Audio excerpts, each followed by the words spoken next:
Дейтін түндегі жауыннан шыққан төсектеріміз халықтың акиматтық шаруаны ілдік басқа кептіретін жер жоқ. Действительно.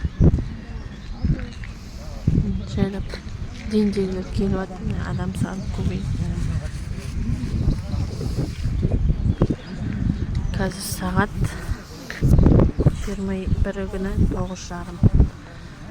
10-ға 20 қалған уақыт.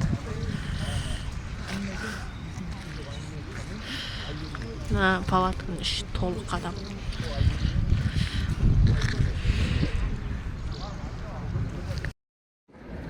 Қайырлы күн, Назат Қаражановна. Бүгін мен қазір жиналыс дегесін.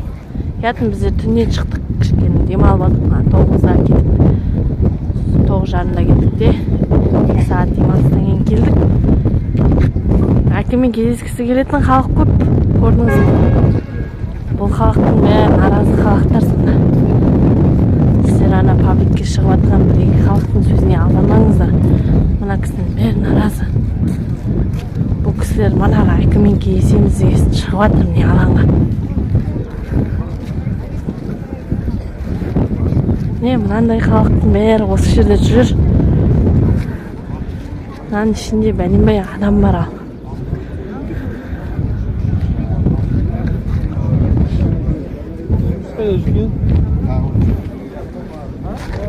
Акиматтың ішіне кіріп отырған адамдар қаншама.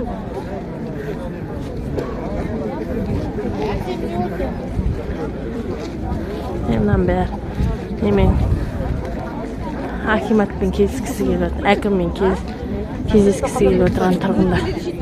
Мына бұның бәрі наразы тұрғындар. Біздің ценаларына, бағаларына.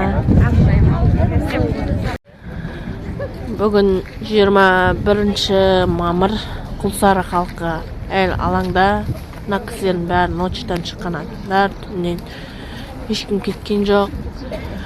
Түнгі 2-ден бастап күркіреген жауын жауып, найзағай ойнап. Әкімдіктен таңғы 4-те келді. Біздің талабымызға келсіңіздер, палатканы жинаймыз деген әңгімелер айтылды. Біз келіспедік. Біз өз талабымыз капремонтқа квадрат метріне 200 мыңнан, ал сносқа квадрат метрі 400 мыңнан. Және де халықтың баспанасы ескі жаңа деп бөлінбеу керек. Біздің талап сол. Қазір мына жерде тұрғындар бәрі осы түннен шыққан тұрғындар. Түннен шыққан тұрғындардан бәрі.